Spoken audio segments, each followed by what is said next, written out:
Welcome back to the show. This week's show, the theme is letting go. I was talking before the break with Damien Sen, and now I have another wonderful gentleman with me, JC Mack.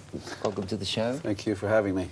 You're welcome. Now, you have a very interesting story, and you also very much working with this concept of letting go. Yes. Would you like to tell how that began? I've spent probably the last 30 years working in some way or another on my spiritual life, some form or another, chasing some kind of an experience, you know, seeking something. And in the course of that, I've tried a lot of different things. You know, I was a great spiritual shopper. Right. If it had an X on it and it was meeting on Monday night, I would go, you know, I would show up there. And if it was doing, you know, I would show up there. I was kind of seeking different things and trying to find this elusive kind of peace of mind, or whatever it was that so many spiritual paths spoke about, meditation and a lot of different other things. And had some luck with it, you know, meditated for many years and gained some degree of peace of mind with it all. And then got very, you know, I have worked for many years in the corporate world, and it was in 2005 when I was working from home, when I was hanging the phone up, and suddenly I started feeling the sense of pins and needles in my hands. And I didn't pay too much attention, and then it started in my feet. And then it started in my head, and I thought, uh-oh, I'm having a medical breakdown, right? And then as that started climbing up my arms and my legs and my head, it then shifted to pins and needles and rushing water. And so then it felt like I was underneath this waterfall and it was pounding me down to the ground. And my next thought was, I'm having a heart attack. That's what's happening. After everything I've done, it's going to end here on my office floor at home, and, you know, the mortgage and the kids and the house and, you know, all of that. And so that went on for a little while, and I thought, well, I'm still here, you know, and this is kind of consuming my body at this point. And then I thought, oh no, it's not a heart attack, it's a stroke. That's what I'm doing. I'm going to die of a stroke here on the floor now. And so then I went through the terror and the fear of leaving the planet, non-existing, leaving existence, you know, the fear of death. And this kept going on and kept going on, and I ended up on the floor, and I started thinking to myself, I have a choice here. I'm either going to hold on as hard as I can to try and have whatever's happening not happen, or I'm going to let go and see what happens. And so what I did was I then heard, I recalled, was a better way to say it, I recalled a teaching from a Zen master I had read things about. And it said, all fear is illusion, walk straight ahead. So I thought, I'm going to let go. If I'm going, I'm going.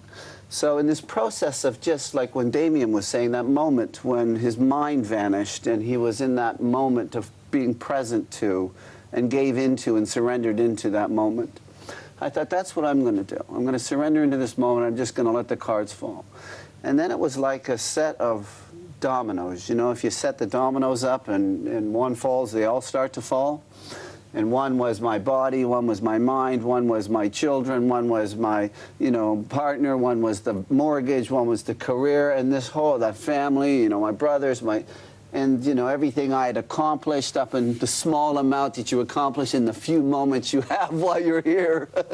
And the dominoes just kept falling and falling and falling, and it just went, and at the last domino, the energy vanished, the waterfall stopped, and all conceptual thought and thinking went with it.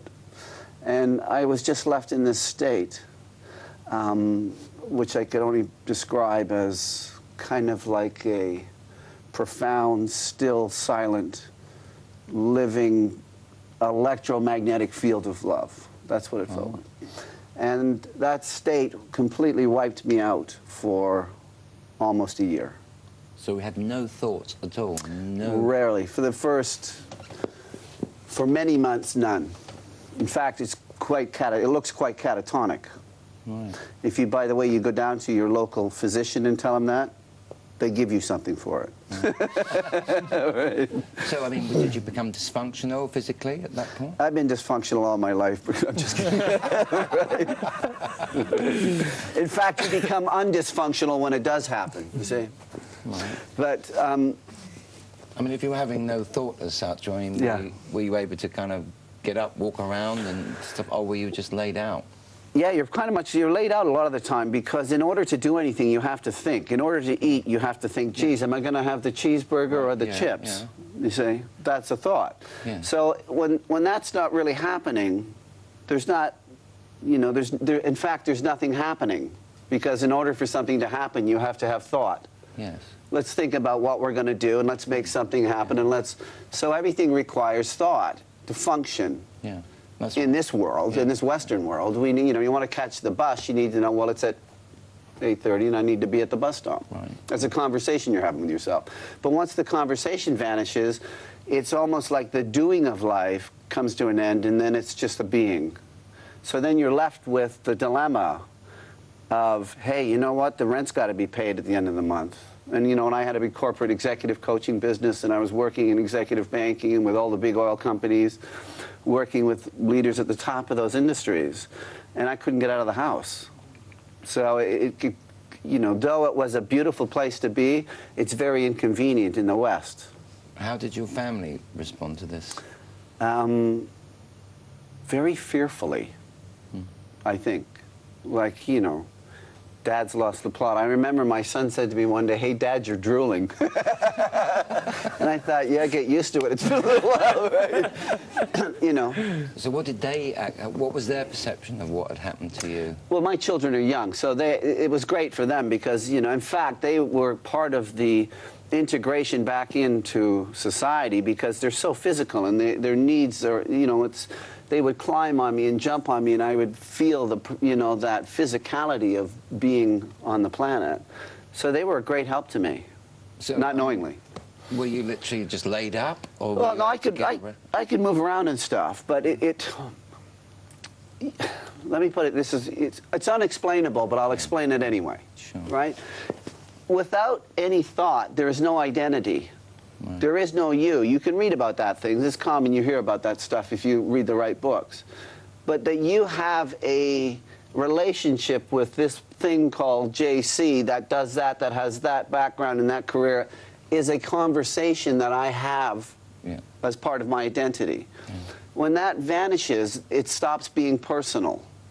So there's a beginning, a personal relationship that I have with this, and I'm taking care of it and make sure it doesn't get run over by a bus, and wash it and feed it, and the rest that we do with it. And you know, this is like me. But without a conversation, that is no longer the perception. In fact, it isn't even a perception. So what's there is this state, this beautiful state of being connected with, I think somebody said earlier about being connected to everything and everyone.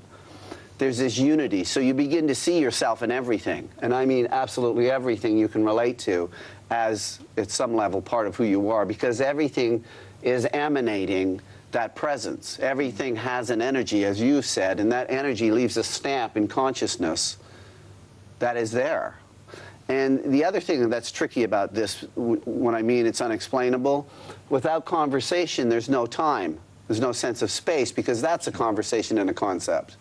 So then that's out the window. So you're sitting there. One morning I got up and I sat on the bed, and the next moment I looked up and it was 7 o'clock at night. And it was dark, and I went back to bed. And those were common things that were happening. Because there is no sense of time. There's no, you're in this unity with everything, and there's no really need to do anything. What you've become is more than enough.